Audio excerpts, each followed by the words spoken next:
Assalamualaikum warahmatullahi wabarakatuh. Berjumpa lagi dengan Ibu pada mata pelajaran IPAS. Pada pertemuan kemarin sudah Ibu buatkan video tentang besaran dan satuan serta pengukuran. Pada kesempatan kali ini Ibu akan memaparkan materi angka penting. Jadi untuk PowerPoint angka penting sudah Ibu share di grup WA. Nah, dirasa kalian ada sedikit materi yang masih bingung, jadi Ibu buatkan pembahasannya melalui video yang Ibu buat pada kesempatan kali ini. Jadi tolong disimak baik-baik. Jika masih ada yang masih kurang dimengerti setelah Ibu sajikan video pembahasan ini, kalian bisa langsung tanyakan kepada Ibu melalui WA atau yang lainnya, ya. Nah, sebelum kita mulai pembelajaran, alangkah baiknya kita berdoa terlebih dahulu. Berdoa dimulai. Selesai. Tetap semangat ya anak-anak, walaupun mungkin kita masih belum bisa bertatap muka langsung untuk belajar di kelas, masih menggunakan virtual, masih menggunakan aplikasi-aplikasi pembelajaran, tetapi semoga tidak menyurutkan semangat kalian untuk terus belajar, untuk terus ingin tahu, untuk terus ingin menggali informasi. Jadi Ibu akan bahas pertemuan kali ini yaitu tentang materi angka penting, tapi Ibu titipkan tetap jaga protokol kesehatannya, tetap jaga kesehatan. Semoga kita semua selalu diberikan kesehatan. Oke. Angka penting. Pernah mendengar angka penting? Pernah mendengar istilah angka penting sebelumnya? Nah, untuk di PowerPoint itu juga sudah Ibu berikan ya pemaparan tentang angka penting. Nah, tapi Ibu akan jelaskan di video ini untuk beberapa materi yang dirasa mungkin agak sulit untuk dipahami. Angka penting itu apa sih? Angka penting adalah bilangan yang diperoleh dari hasil pengukuran. Ingat, hasil pengukuran yang terdiri dari angka-angka penting yang sudah pasti, berarti angka yang terbaca pada alat ukur, dan satu angka terakhir yang ditafsirkan, angka tafsirannya, atau diragukan. Sedangkan angka eksak atau angka pasti adalah angka yang sudah pasti, tidak diragukan nilainya, yang diperoleh dari kegiatan membilang atau menghitung. Nah, ketentuan angka penting ada beberapa aturan. Nah, yang pertama, kita pahami dulu aturan pertama. Semua angka selain angka 0 merupakan angka penting. Berarti mulai dari angka 1, angka 2, 3, 4, 5, 6, 7, 8, dan 9, mau dimanapun letak angkanya, itu merupakan angka penting. Ibu ulangi, semua angka selain angka 0, berarti dari angka 1 sampai dengan angka 9, ketika kalian menemukan angka tersebut dari hasil pengukuran dimanapun letaknya, mau di depan, mau di tengah, atau di belakang, itu tetap dianggap sebagai angka penting. Misal, di sini ada contoh, 6,89 ml. Berarti berapa angka pentingnya? 3, karena di situ ada angka 6, 8, dan 9, dan semuanya bukan angka 0. Berarti semuanya adalah angka selain angka 0, maka kita hitung di sana ada 3 angka penting. Kemudian sekarang 78,99. 78,99. Semuanya kan tidak ada angka 0, semuanya angka selain angka 0. Berarti di situ kita hitung sebagai angka pentingnya ada 4. Itu aturan pertama. Aturan kedua, semua angka 0 yang terletak di antara angka bukan 0, itu merupakan angka penting. Jadi maksudnya bagaimana? Angka 0 ini dia diampit. Berarti angka 0 ini letaknya di tengah-tengah. Kata-katanya kan di antara, artinya dia di antara. Berada di tengah-tengah, sebelum dan sesudahnya itu adalah selain angka 0. Jadi ketika menemukan angka yang letaknya di tengah, diampit kiri kanannya oleh angka selain angka 0, maka angka 0 yang letaknya di tengah tersebut kita hitung sebagai angka penting. Misal, ada berapa itu 1208 meter. Di situ ada angka 0 kan, di mana angka 0 itu diampit oleh angka 2 dan angka 8. Maka angka 0 yang letaknya di tengah dan diampit ini itu merupakan angka penting. Sekarang 2,0067. Ada berapa angka penting? Di situ ada 2 angka 0 diampit oleh angka 2 dan angka 6. Berarti kedua-duanya yang diampit ini kita anggap sebagai angka penting. Berarti tinggal dihitung aja jumlahnya ada berapa. Berarti ada 5 angka penting. Kemudian di bawahnya tuh lihat ada yang diampit. Kalau ada diampit seperti itu kan di sana ada 3 angka 0 diampit oleh angka 7 dan angka 2. Ada 2 angka 0 diampit oleh angka 2 dan angka 3. Berarti itu juga dianggap sebagai angka penting. Jadi tinggal hitung aja semuanya. Semuanya berarti ada 9 angka penting. Kemudian aturan ketiga. Semua angka 0 yang terletak di belakang angka bukan 0 yang terakhir, tetapi terletak di depan tanda desimal adalah angka penting. Maksudnya apa di sini? Jadi ada angka nih, ada sebuah angka, dia di belakang, tapi di akhirnya itu ada desimal, misalkan di sini ada 70.000, berapa misalkan. Angka 0 yang letaknya di belakang ini terletak di belakang angka bukan 0 yang terakhir, tetapi di sini terletak di depan desimal. Jadi ada desimal, misalkan kayak di sini 70.000 saja. Kalau 70.000 tanpa ada koma di belakangnya itu aturannya beda lagi. Tapi di sini misalkan 70.000,3 misalkan. Jadi ada koma desimal di belakang, maka 0 yang di belakang itu dianggap sebagai angka penting. Jadi dihitung saja angka pentingnya kalau di belakangnya ada koma seperti itu. Itu aturan yang ketiga. Aturan keempat. Angka 0 yang terletak di belakang angka angka 0 yang terletak di belakang angka bukan 0 yang terakhir dan di belakang tanda desimal. Jadi kayak di sini ada 23,5, di situ ada 0,4. Tapi dia di akhirnya adalah bentuk bilangannya adalah bilangan desimal. Maka angka 0 yang letaknya di akhir ini kita anggap sebagai angka penting karena dia bentuknya desimal gitu. Jadi kalau tadi ada di depan kemudian di belakangnya juga ada koma desimal, kita anggap sebagai angka penting. Kalau misalnya ada di belakang pun tapi bentuk bilangannya desimal, kita anggap sebagai angka penting juga ya. Aturan kelima. Angka 0 yang terletak di belakang angka ya, di belakang angka bukan 0 yang terakhir dan tidak dengan tanda desimal adalah angka tidak penting. Jadi misalkan di sini tuh kan ada angka 0 tapi dia bukan bentuk desimal, berarti yang kita hitung itu adalah angka selain angka 0-nya saja. Jadi kita hitung hanya ada 3 dan 5 saja. Berarti 2 angka penting. Beda cerita tadi kalau di belakangnya ada koma lagi desimal, maka 0 itu dihitung gitu. Tapi kalau dia misalkan 1.800.000 misalkan. 1 juta berapa angka penting? Satu saja angka satunya. Misalkan 800.000 berapa angka penting? 800-nya saja, 8-nya saja berarti hanya satu angka penting. Tapi kalau misalkan 800.000 koma ada komanya, itu baru 0 yang di sana kita anggap sebagai angka penting.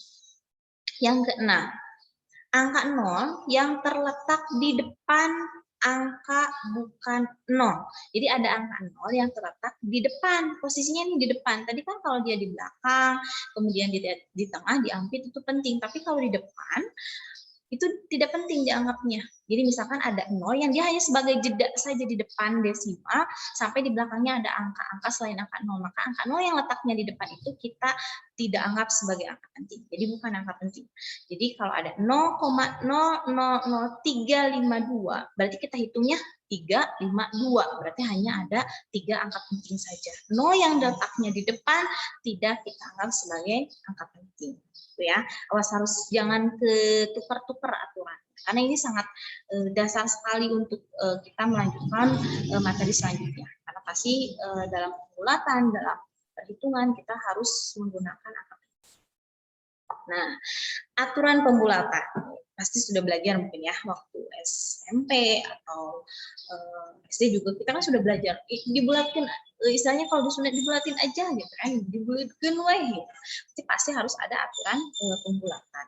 Nah, aturannya tapi harus disesuaikan, jangan asal dibulatkan diambil depannya saja, padahal angka belakangnya itu juga kan harus diperhitungkan seperti itu. Nah, aturan pertama, jika angka pertama setelah angka yang hendak dipertahankan adalah 4 atau lebih kecil, misalkan 1, 2, 3, 4 gitu ya, lebih kecil dari 5, maka angka itu dan seluruh angka di sebelah kanannya ditiadakan atau dibulatkan ke bawah. Aturannya seperti misalkan Ibu punya 75,494. Kita ingin buat menjadi 4 angka penting, maka kita buat 75,49. Karena di belakang 9 angka 4, kurang dari 5. Berarti pembulatannya ke bawah. Atau contoh kedua, misalkan ada 1,00839. Nah, di sini kan 3, tapi setelah angka 3 itu kan di sini ada angka 3, angka 9. Kalau kita mau buat menjadi 4 angka penting, kan setelah angka 8 ini angka 3, berarti kurang dari 5. Jadi kita ambil jadi 8 saja. Gitu. Jadi pembulatannya ke bawah. Seperti itu. Nah, aturan kedua, bagaimana jika misalkan angka pertama setelah angka yang akan kita pertahankan itu adalah 5. Kalau tadi kan kurang dari 5, tinggal ditiadakan saja. Jadi artinya pembulatannya ke bawah. Tapi bagaimana jika setelah angka yang akan kita bulatkan itu adalah tepat di angka 5 atau lebih besar?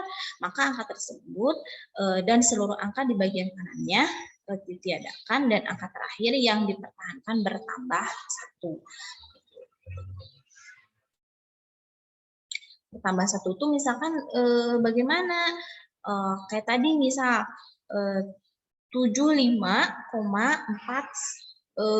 misalkan 75,488 kan setelah angka 8 angka 8 berarti 75,49 jadi dinaikin 1 kalau lebih dari 5 tapi kalau kurang berarti pembulatannya ke bawah seperti itu. Tapi juga kalau dia tepat di angka 5 ini harus hati-hati. Lihat angka sebelumnya, kalau dia ganjil pembulatannya ke atas, kalau genap pembulatannya ke bawah. Nah, aturan penjumlahan dan pengurangan. Apabila kita akan melakukan operasi penjumlahan atau pengurangan, maka hasil hanya boleh mengandung 1 angka taksiran. Apa itu angka taksiran? Angka taksiran itu adalah angka yang terakhir dari suatu angka penting. Jadi angka yang letaknya paling ujung atau paling akhir. Misal, sini ada 273,219 15,5 gram dan 8,43 gram. Kita ingin buat penjumlahannya. Jadi jumlahkan seperti biasa dulu.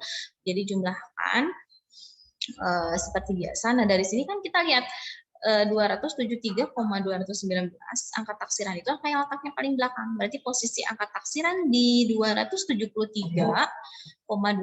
itu kan angka 9 yang letaknya paling akhir. Berarti angka 9 itu yang dijadikan angka taksiran. Angka 9 itu berarti posisinya di mana? Dia 3 angka di belakang koma. Itu berarti angka taksirannya. 15,5 itu berarti yang 5-nya, berarti yang 5 ini angka taksirannya berarti angka pertama di belakang koma. Dan ini 8,43 berarti angka kedua di belakang koma yang menjadi angka taksiran. Nah, karena aturannya kita hanya boleh 1 angka taksiran saja, berarti angka yang kita setelah misalkan dijumlahkan seluruhnya, kita ambil hanya satu angka di belakang koma, karena kita ambil angka taksiran yang paling depan. Di sini posisi angka taksirannya adalah satu angka di belakang koma, berarti kita ambil 297,1 gitu, tergantung dari posisi angka taksiran yang paling depan, dan itu hanya boleh mengandung satu angka taksiran saja. Jadi kalau kita hitung nih, ini dijumlahkan semua itu kan hasilnya 297, di sini kan 149. 49-nya kita hilangkan karena posisi angka taksiran yang paling depan itu adalah satu angka setelah koma. Nah, pada perkalian dan pembagian bagaimana? Pada operasi perkalian atau pembagian, hasil yang diperoleh itu hanya boleh memiliki jumlah angka penting paling sedikit dari bilangan-bilangan yang dikalikan atau dibagi. Jadi jumlah angka pentingnya harus paling sedikit nih mengikutinya. Nah, kita lihat nih. Misal contohnya, Ibu punya di sini kita ingin mengalihkan 0,6283 Ibu kalikan dengan 2,2. Hasil akhirnya di sini kita hitung dulu nih.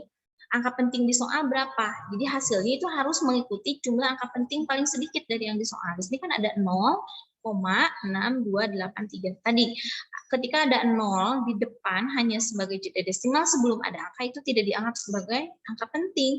Jadi 0 ini bukan angka penting. Angka pentingnya berapa saja? Berarti 6, 2, 8, dan 3. Berarti jumlah angka pentingnya hanya ada 4. Hanya ada 4 angka penting saja. Berarti 4 angka penting ini ada 4. Kita simpan, berarti ada 4 angka penting. Yang di bawahnya 2,2. Berarti 2,2 itu ada berapa angka penting? Ada 2 angka penting. Bilangan yang dikalikan yang pertama 4 angka penting. Bilangan yang dikalikan kedua ada 2 angka penting. Berarti jumlah angka pentingnya ada berapa? Yang ambil paling sedikit 4 dan 2. Paling sedikit berapa? 2 kan? Makanya kalau kita hitung secara manual, hasil perkaliannya adalah 1,38226. Nah, karena di sini kita lihat paling kecil yaitu 2 angka penting, berarti kita bulatkan. Di sini kan 38. Setelah angka 3 kan angka 8. Berarti kita pembulatannya ini ke atas. Berarti 1,4. Kenapa hanya diambil 2 angka saja? Karena mengikuti angka penting paling sedikit dari soal-soal yang dikalikan atau dibagi. Itu aturannya seperti itu. Nah, hasil perkalian atau pembagian antara bilangan penting dengan bilangan eksak atau pasti itu hanya boleh memiliki angka penting sebanyak angka penting pada bilangan pentingnya. Itu ya. Gitu, seperti itu. Nah, ini misalkan di sini ada contohnya, ada 25 dikali 8,95. 25 dikali 8,95. Ini kan hasilnya tuh 223,75. Berarti kita ambil 224 saja dibulatkan ke atas. Hasilnya dibulatkan menjadi 224. 3 angka penting agar sama dengan banyak angka penting pada bilangan penting. Seperti itu. Kalau misalkan kalian mengalihkan yang dikalikannya itu adalah perkalian atau pembagiannya antara bilangan penting dengan bilangan eksak atau pasti. Jadi boleh memiliki angka pentingnya mengikuti jumlah angka penting dari bilangan penting. Seperti itu. Untuk pertemuan ketiga ini udah mulai masuk ke beberapa bilangan angka ya. Ibu harap bisa dipahami. Kalau tidak bisa, masih ada yang kurang dipahami, nanti bisa ditanyakan langsung ke Ibu. Untuk besaran dan pengukuran mungkin untuk materi perhitungannya sampai sini. Jadi untuk minggu selanjutnya nanti kita akan melakukan proses pengukuran. Kita coba proyek melakukan pengukuran. Nanti akan Ibu sajikan LKPD-nya. Jadi dipahami dulu materi-materi sebelum kita melakukan pengukuran sehingga nanti pada saat kalian harus melaporkan hasil pengukurannya bisa dilaporkan dengan tepat. Mungkin sekian yang bisa Ibu paparkan pada kesempatan kali ini. Terima kasih atas perhatiannya. Wassalamualaikum warahmatullahi wabarakatuh.